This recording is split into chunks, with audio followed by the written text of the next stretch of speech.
Les aventures de Robin des Bois. La brume matinale enveloppe la forêt de Sherwood, et à travers les branches des arbres centenaires, une lumière dorée filtre doucement, créant une atmosphère presque magique.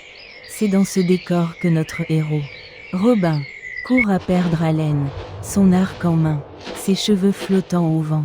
Il fuit, mais ce n'est pas la peur qui le pousse à courir ainsi. Non, c'est la quête de la seule chose qui lui reste désormais, la liberté. Épuisé par cette course effrénée à travers les bois, il finit par s'arrêter près d'un ruisseau.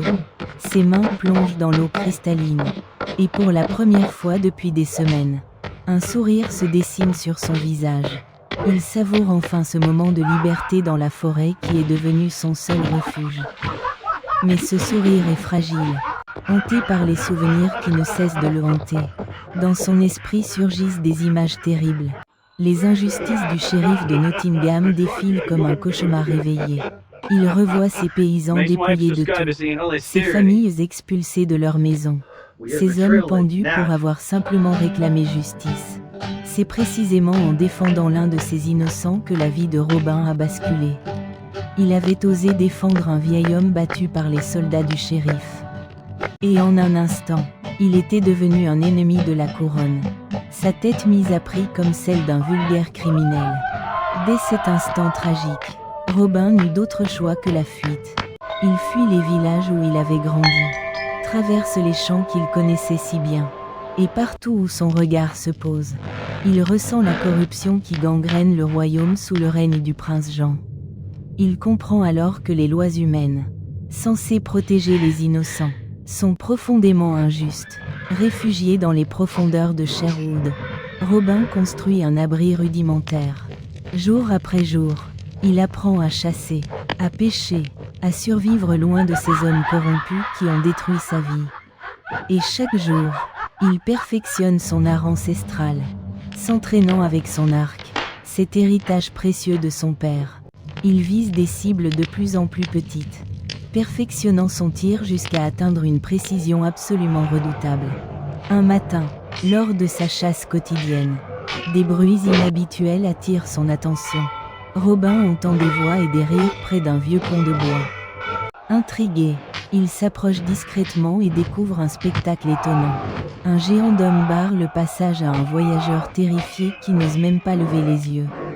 Incapable de tolérer une nouvelle injustice, même aussi simple soit-elle, Robin décide d'intervenir. Il défie le géant pour le passage, son arc en main mais sans flèche encochée, car il ne cherche pas le sang, seulement la justice. Ce qui suit devient légendaire dans toute la région. Le combat sur le pont où Robin et le géant s'affrontent à coups de bâton qui claquent violemment. Dans l'air, le combat est acharné, et finalement, Robin tombe dans l'eau froide du ruisseau, mais dans un geste totalement inattendu. Le géant lui tend la main avec un large sourire. Ce géant s'appelle Petit Jean, et c'est ainsi que naît leur amitié. Une amitié qui changera le destin de milliers de personnes. Riant encore de leur duel absurde, Petit Jean décide de rejoindre Robin. Les deux proscrits unissent leurs forces pour survivre et résister ensemble à l'injustice qui règne. Sur ces terres, leur réputation commence à se répandre. Et bientôt, elle attire d'autres âmes en quête de justice. Frère Tuck, un moine jovial au grand cœur, arrive dans la forêt. Cet homme d'église qui a consacré sa vie à aider les pauvres rejoint le groupe avec un enthousiasme contagieux. Puis vient Will Scarlet, un archer au talent exceptionnel et au passé mystérieux, qui devient le troisième compagnon de Robin. Enfin, Alan Adale, un ménestrel errant dont la voix chante les exploits du peuple opprimé, rejoint le camp de Sherwood, complétant ainsi cette fraternité naissante qui deviendra légendaire. Désormais une véritable bande organisée. Ces hommes établissent un campement caché dans une clairière secrète, protégé naturellement par des rochers imposants et des forêts impénétrables. Avec le temps et leurs efforts conjugués, des huttes de bois et de feuillage apparaissent comme par magie. Le feu central brûle en permanence, transformant peu à peu cette forêt hostile en un véritable foyer. Les compagnons s'entraînent quotidiennement, chassent pour se nourrir, rient ensemble et partagent leurs histoires le soir autour du feu. Ils créent ainsi une fraternité solide, unie par un même idéal de justice. Une fraternité qui sera bientôt mise à l'épreuve de manière inattendue. Le destin frappe à leur porte sous les traits d'une noble dame en grand danger. C'est une rencontre totalement inattendue. Marianne, une jeune femme de la noblesse, est attaquée par des bandits sans scrupules sur le chemin de la forêt. C'est Robin qui la sauve grâce à son arc légendaire. Ses flèches sifflent dans l'air avec une précision mortelle, et les bandits tombent les uns après les autres. Marianne, profondément impressionnée par son courage et sa précision extraordinaire, ne peut détacher son regard de ce mystérieux archer. Robin et Marianne échangent un regard chargé de respect et de curiosité, marquant ainsi la naissance d'une connexion profonde qui évoluera bien au-delà de leur première rencontre. Touchée par leur noble cause, Marianne décide de rejoindre les compagnons. Elle partage généreusement ses connaissances précieuses sur la noblesse et les stratégies secrètes du château, devenant rapidement un atout absolument inestimable pour le groupe. Pendant ce temps, au château de Nottingham, la fureur gronde dans les couloirs de pierre. Le prince Jean reçoit rapport après rapport de son fidèle shérif, et sa colère ne cesse de grandir.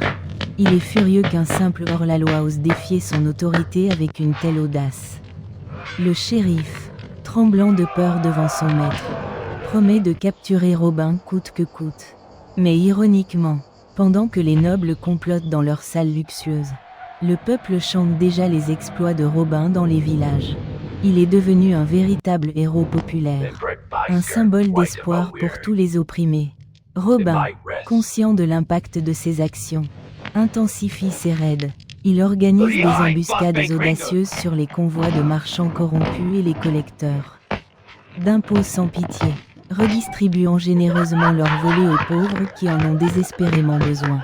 Ainsi, les légendes autour de Robin se multiplient jour après jour. Ses flèches sont décrites comme parfaites et jamais ratées. Il serait invisible dans la forêt comme un esprit, et sa générosité serait sans limite. Robin devient un véritable mythe vivant, exaspéré par ces humiliations répétées qui ternissent sa réputation. Le shérif prépare un piège particulièrement sournois. Il organise un grand tournoi d'archerie à Nottingham, avec comme prix une magnifique flèche d'or.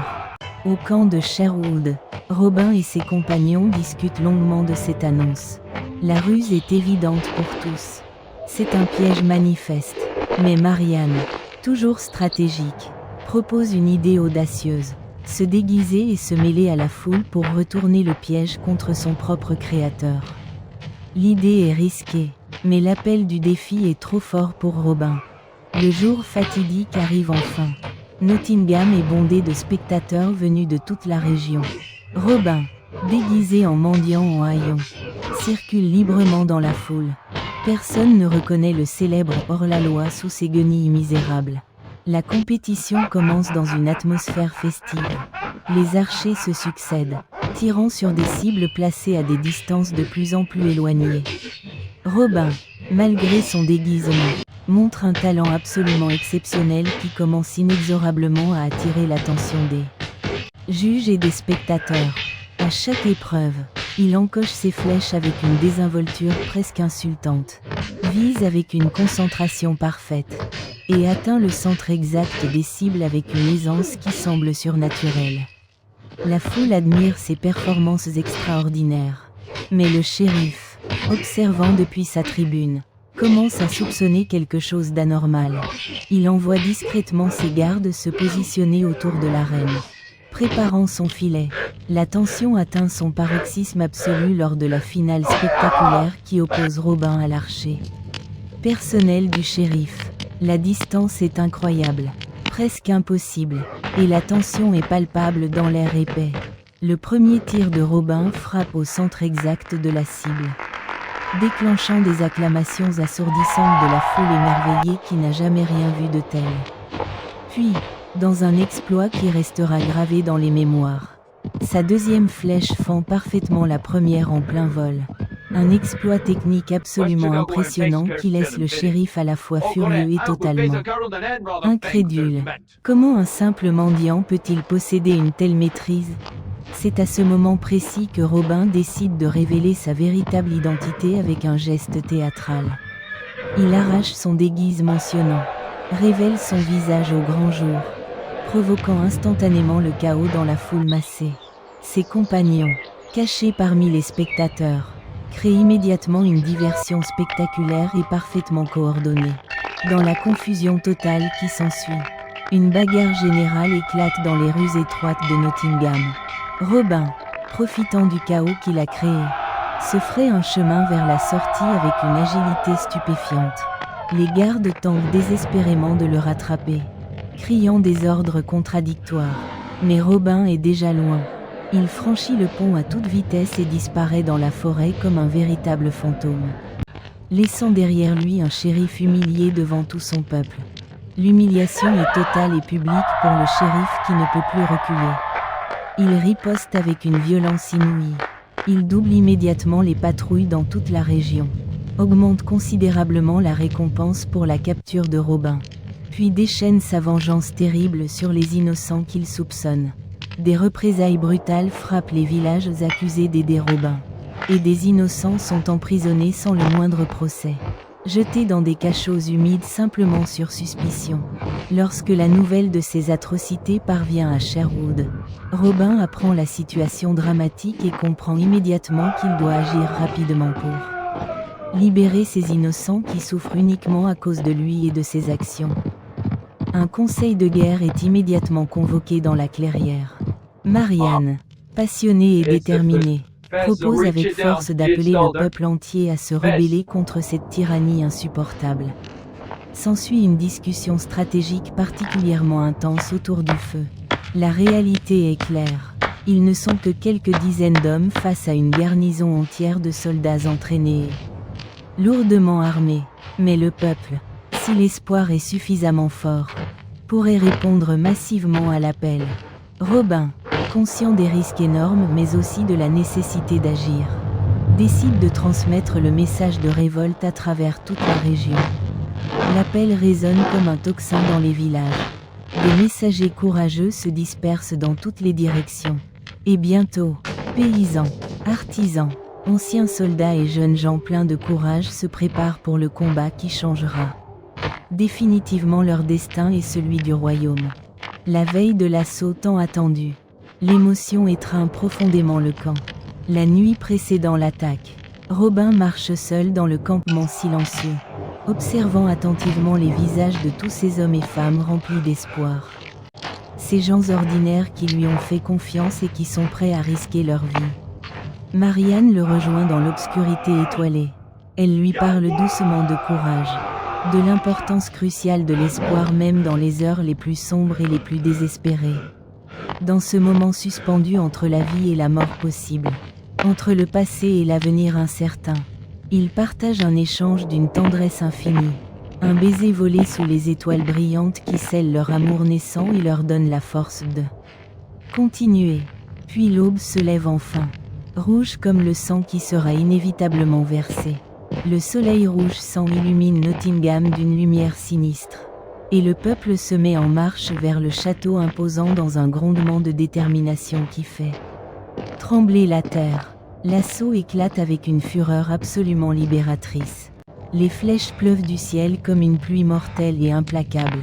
Des échelles sont rapidement dressées contre les murailles de pierre. Le chaos est total et assourdissant, avec Robin menant courageusement l'attaque à la tête de ces hommes qui le suivraient jusqu'en enfer. Robin, Petit Jean et Marianne combattent avec une bravoure extraordinaire, leurs armes brillantes au soleil matinal. Les soldats du shérif, surpris par la détermination féroce des rebelles, reculent progressivement, et la victoire semble enfin à portée de main. Les rebelles pénètrent finalement dans le château par une brèche. C'est la confusion totale dans les couloirs de pierre. Les cris de guerre et le bruit métallique des armes résonnent partout comme un écho terrifiant de la vengeance populaire. Robin ne perd pas une seule seconde précieuse. Il escalade les murs intérieurs avec une agilité féline, son arc constamment tendu, et ses flèches trouvent leur cible avec cette précision mortelle qui a fait sa légende.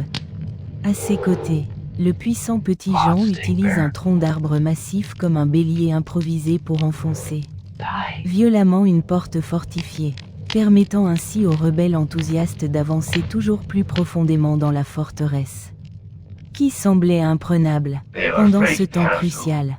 Depuis une position stratégique qu'elle a soigneusement choisie, Marianne coordonne les archers avec une maestria remarquable.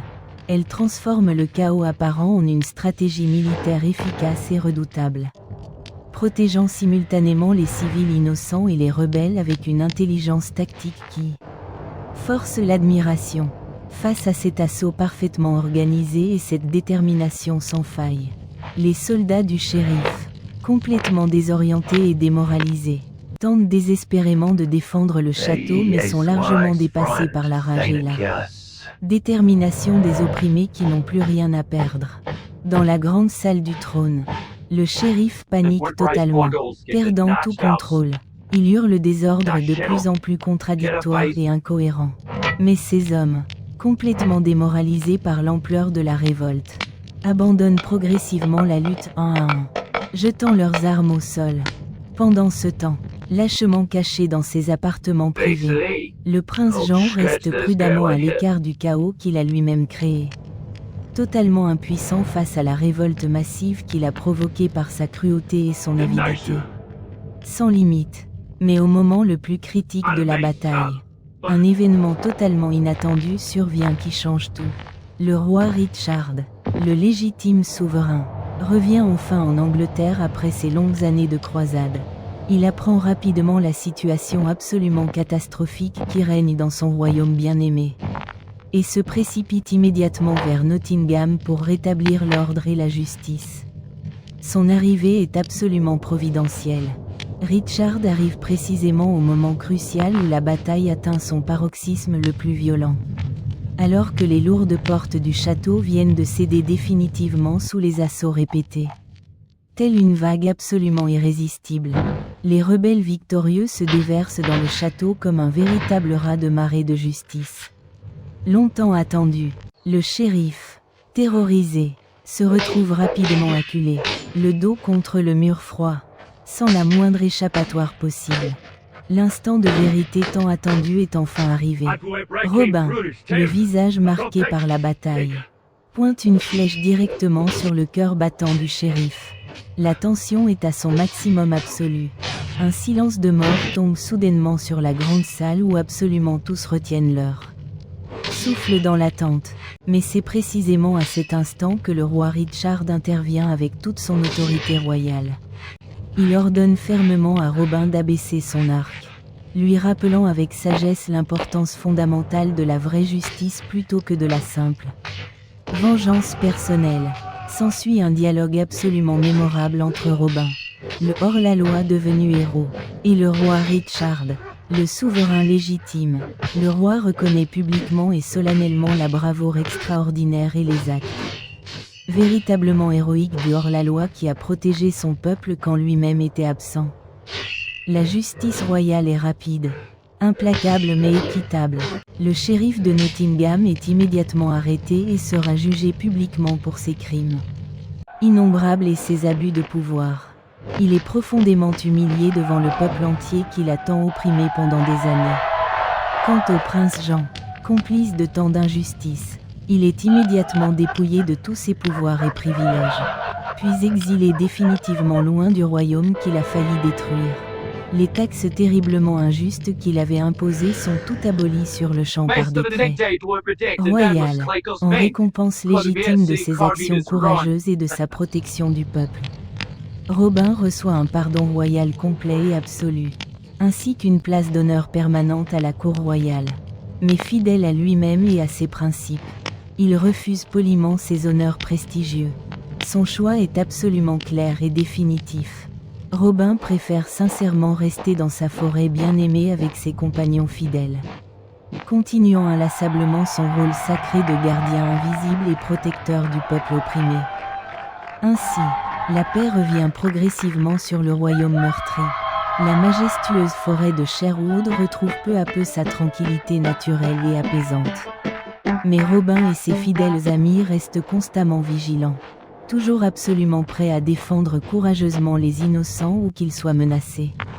Marianne, le loyal petit Jean et tous les autres compagnons dévoués s'installent durablement dans la forêt.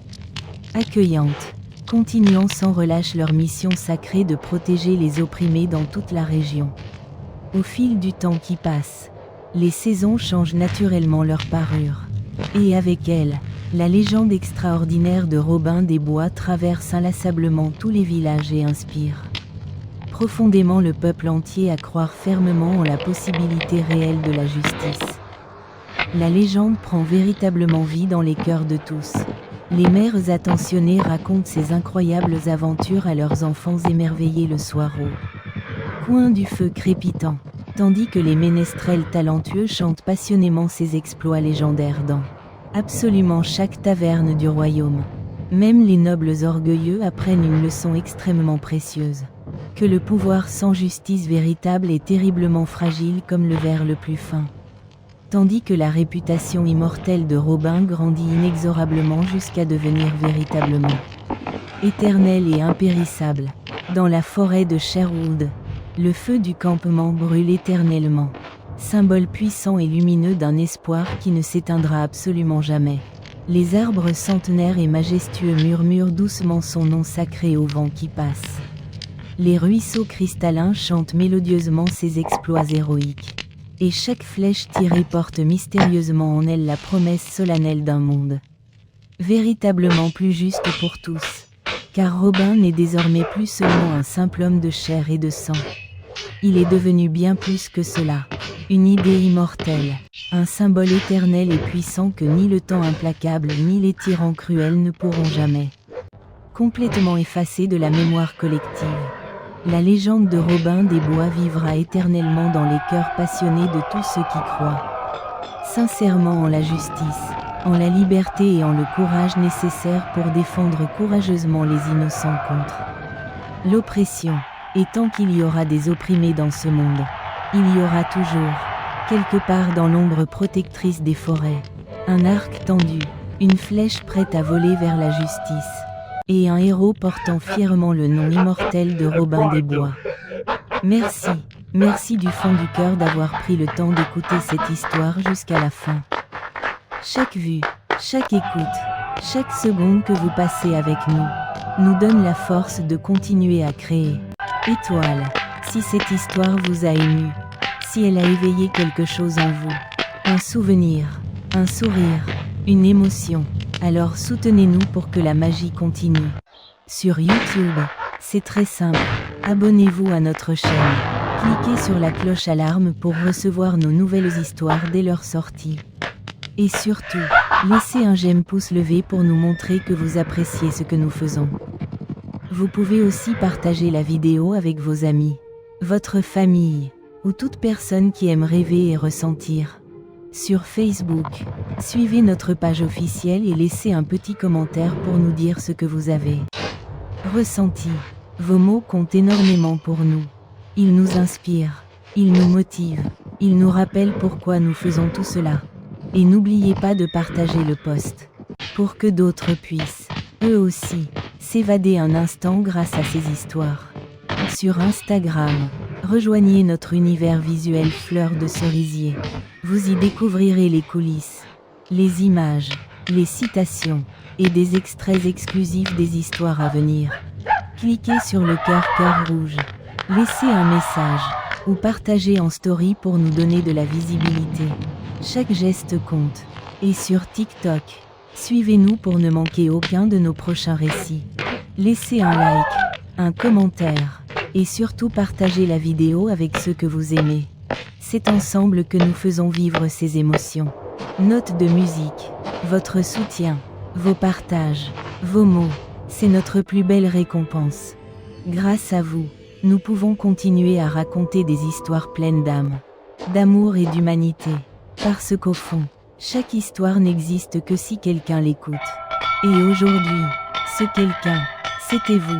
Cœur rouge, merci pour